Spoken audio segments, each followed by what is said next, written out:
शं वरुणः शन्नो भवत्वर्यमा शन्न इन्द्रो बृहस्पतिः शन्नो विष्णुरुक्रमः ॐ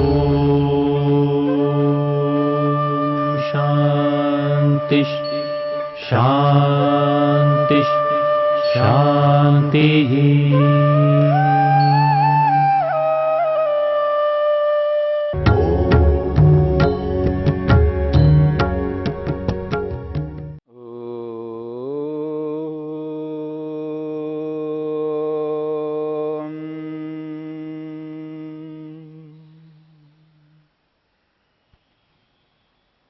साधन पाद के 19वें सूत्र को लेकर के हम विचार कर रहे हैं। महर्षि पतंजलि ने दृश्य के स्वरूप को भेद करते हुए पृथक पृथक तत्वों को ध्यान में रखते हुए दृश्य में कितने प्रकार के तत्व पदार्थ हैं इस बात को लेकर के इस सूत्र में स्पष्ट किया है। विशेष अविशेष लिंग मात्र अलिंगानि गुण पर्वाणि। महर्षि पतंजलि कहते हैं गुण पर्वाणि। गुण यानी सत्व रज तम, पर्व कहते हैं विभाग को। सत्व रज तम के जो विभाग हैं, कौन से विभाग? जो कार्य के रूप में उत्पन्न पदार्थों के रूप में हैं, वो विभाग यहां पर बताए गए हैं। कितने विभाग हैं? तो कहा है विशेष, एक विशेष नामक विभाग। ऐसे तत्वों का जो समुदाय है उसका नाम दिया है विशेष। और दूसरा विभाग दिया है अविशेष। ऐसे तत्वों का विभाग है जिस विभाग का नाम है अविशेष। और तीसरा विभाग है लिंग मात्र। और अलिंग जो है ये सत्वर स्तंभ के लिए आया है। अलिंगानी, अलिंग के ये 3 विभाग हैं। गुण पर्वाणि, ये गुणों के विभाग हैं। अलिंग रूपी गुणों के ये विभाग है। अलिंग सत्व रज तम को कहते हैं, जिसका कोई लिंग चिन्ह नहीं है, जो अभिव्यक्त स्वरूप वाले नहीं है, अनभिव्यक्ति स्वरूप वाले हैं, जो प्रकट नहीं होते हैं, मूल रूप में विद्यमान रहते हैं। जब उन सत्वरज तम को एकत्रित करके विशेष प्रक्रिया से परमपिता परमेश्वर जब उनको कार्य रूप प्रदान करता है, तब वो लिंग के रूप में प्रकट होते हैं, अभिव्यक्ति के रूप में प्रकट होते हैं। तो सत्व रज तम का जो पहला पदार्थ है महत्तत्व अर्थात बुद्धि, ये लिंग के नाम से कहलाता है। उस महत्तत्व को लिंग शब्द से कहा है क्योंकि सत्व रज तम का ये प्रथम कार्य पदार्थ है जो अभिव्यक्त होता है, कार्य के रूप में परिवर्तित होता है। इसलिए उसका नाम लिंग कहा है। और उसका जो कारण सत्व रज तम है उसको अलिंग शब्द से स्पष्ट किया है। विशेष अविशेष लिंग मात्र अलिंग। तो यहां पर हमने विशेष को समझने का प्रयत्न किया। विशेष 16 प्रकार के पदार्थ हैं, 5 स्थूलभूत और 5 ज्ञानेंद्रियां जिनको बुद्धिंद्रियों के नाम से कहा जाता है, और 5 कर्मेंद्रियां 15 पदार्थ हुए हैं और एक 16वां मन। 5 स्थूलभूत, 5 ज्ञानेंद्रियां, 5 कर्मेंद्रियां और एक मन, ये 16 प्रकार के पदार्थ हैं। इन 16 प्रकार के पदार्थों को विशेष नाम से कहा है। ये अंतिम पदार्थ है, इनका और कोई कार्य उत्पन्न नहीं होता। न मन किसी का उपादान कारण है, न ही मन से कोई नया तत्व उत्पन्न होता है। पांचों ज्ञानेंद्रियां किसी के भी उपादान कारण नहीं है, अर्थात इन पांचों ज्ञानेंद्रियों से कोई नवीन तत्व पदार्थ उत्पन्न नहीं होते हैं। ऐसे ही पांचों कर्मेंद्रियां हैं, इन पांचों कर्मेंद्रियों से कोई नवीन तत्व उत्पन्न नहीं होता है। ठीक इसी प्रकार से केवल आकाश से, केवल वायु से, केवल अग्नि से, केवल जल तत्व से, केवल पृथ्वी तत्व से भी कोई नवीन पदार्थ उत्पन्न नहीं होता है। इसलिए इनको विशेष कहा है।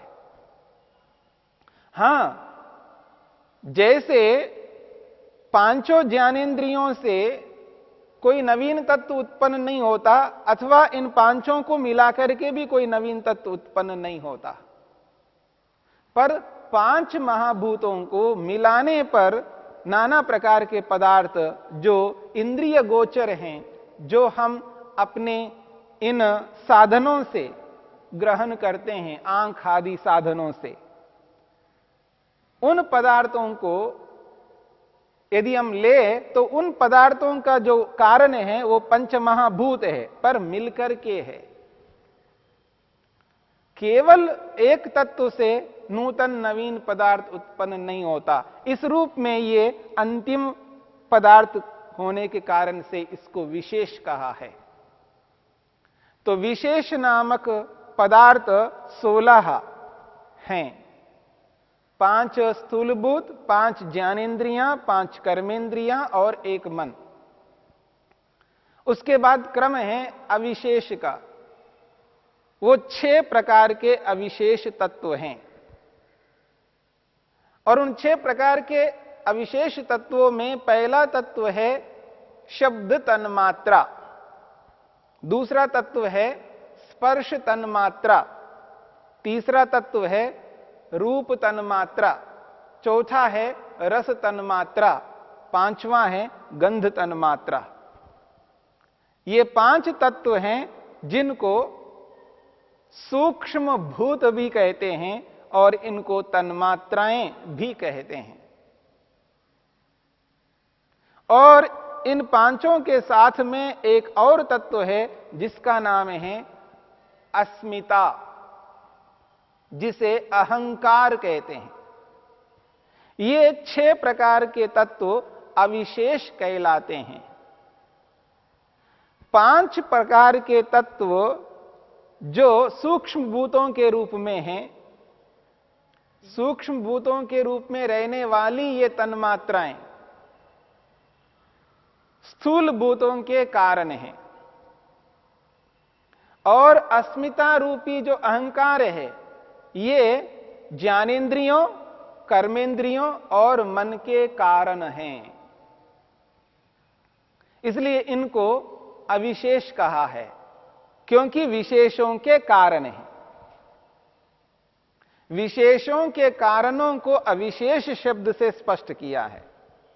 तो 16 प्रकार के पदार्थ वे हैं और 6 प्रकार के पदार्थ ये हैं, और इनका जो कारण है,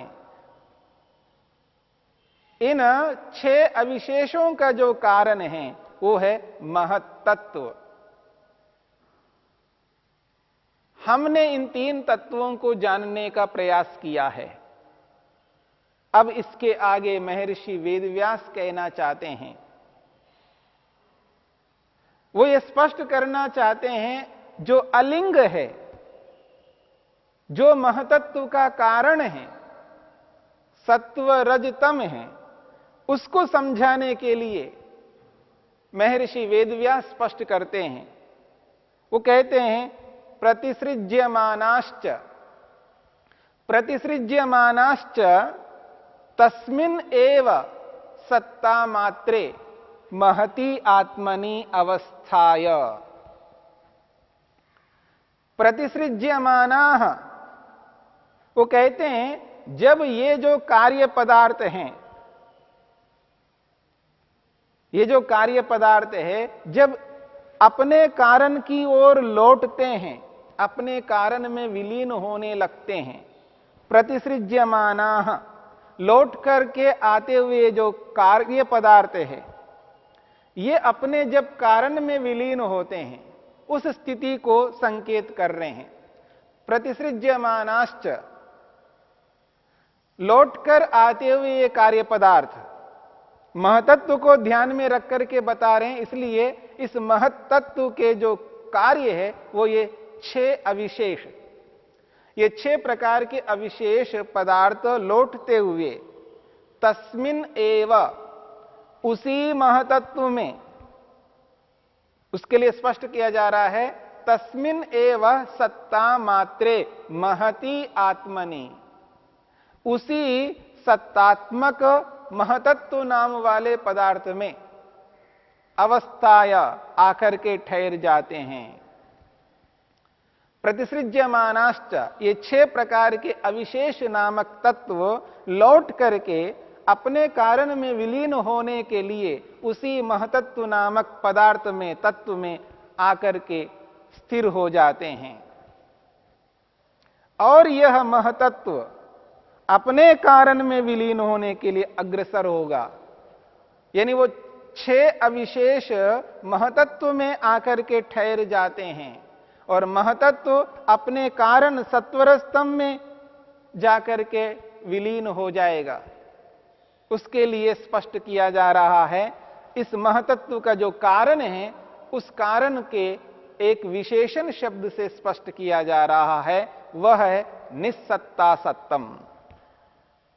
इसलिए महर्षि वेदव्यास ने यहां पर स्पष्ट किया है यत् निस्सत्ता सत्तम,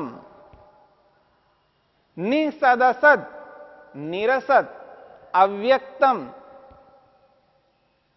अलिंगम प्रधानम तत्प्रतीयन्ति।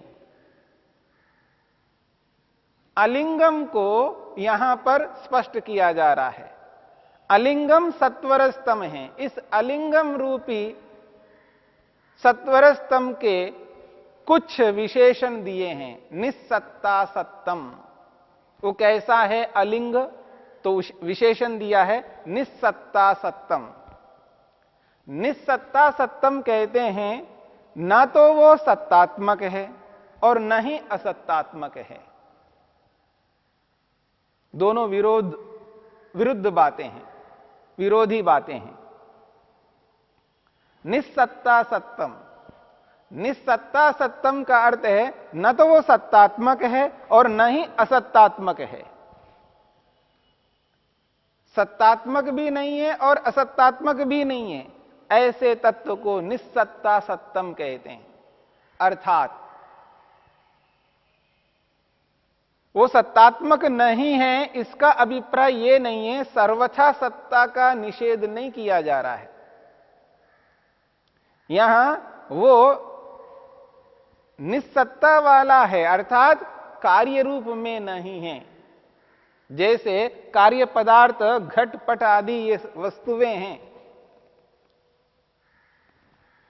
घर के रूप में, कुर्सी के रूप में, जो कोई भी आपको प्रत्यक्ष दिखने वाले पदार्थ हैं,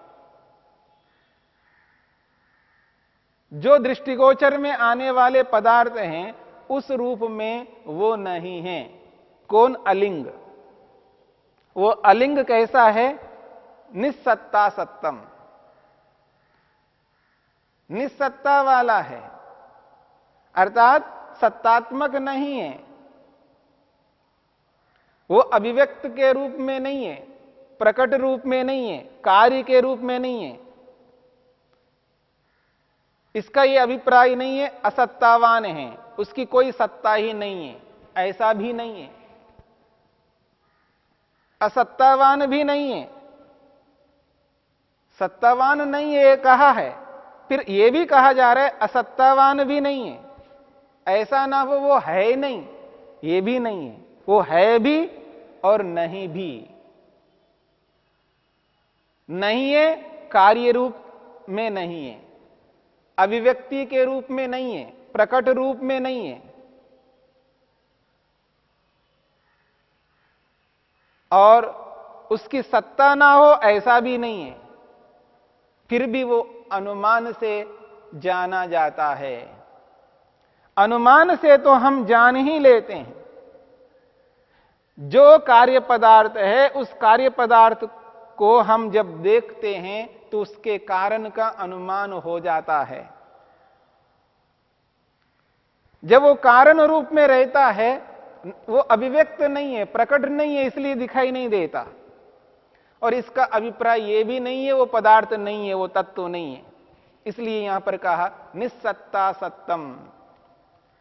इसी बात को स्पष्ट करने के लिए महर्षि वेदव्यास ने निस्सदसत कहा है।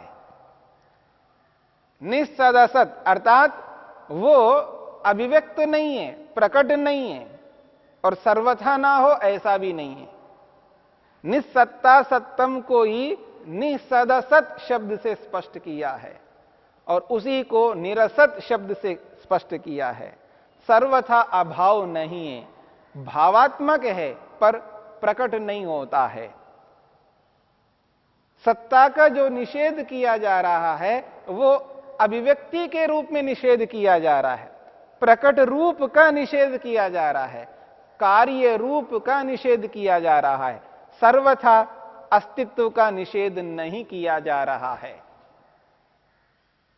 इसलिए यहां पर स्पष्ट किया है निस्सत्ता सत्तम। उसी को स्पष्ट करने के लिए निसदसत शब्द को कहा है और निरसत शब्द को कहा है। ये सभी एक ही बात को कहने वाले शब्द है, अर्थात न तो असत्तात्मक है और न सत्तात्मक है, अर्थात न प्रकट रूप है और न सर्वथा सत्ताहीन है। प्रकट रूप में नहीं है इसलिए निस्सत्ता वाला है, और सर्वथा नहीं है इसलिए असत भी नहीं है। इसलिए निस्सत्ता सत्तम शब्द से यहां पर उस अलिंग को स्पष्ट किया गया है। और ये जो अलिंग है उसको अव्यक्तम, अव्यक्त भी कहते हैं। इसलिए यहां पर कहा अव्यक्तम, वो अव्यक्त है अर्थात प्रकट रूप नहीं है। उसी निस्सत्ता सत्तम को ही दूसरे शब्द से स्पष्ट किया जा रहा है। यहां शब्द है अव्यक्तम, वो व्यक्त नहीं है, प्रकट रूप नहीं है, अप्रकट रूप में रहता है। और प्रधानम, वो प्रधान है, प्रधान शब्द से भी कहा जाता है।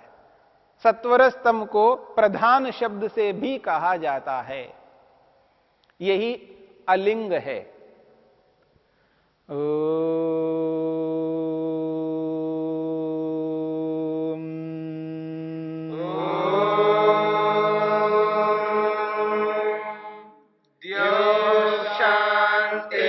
शांतिरंतरिक्षम शांति पृथिवी शांतिरापः शांतिरोषधयः शांतिः वनस्पतयः शांतिर्विश्वे देवा शांतिर्ब्रह्म शांति सर्वं शांति शांतिरेव शांति शांति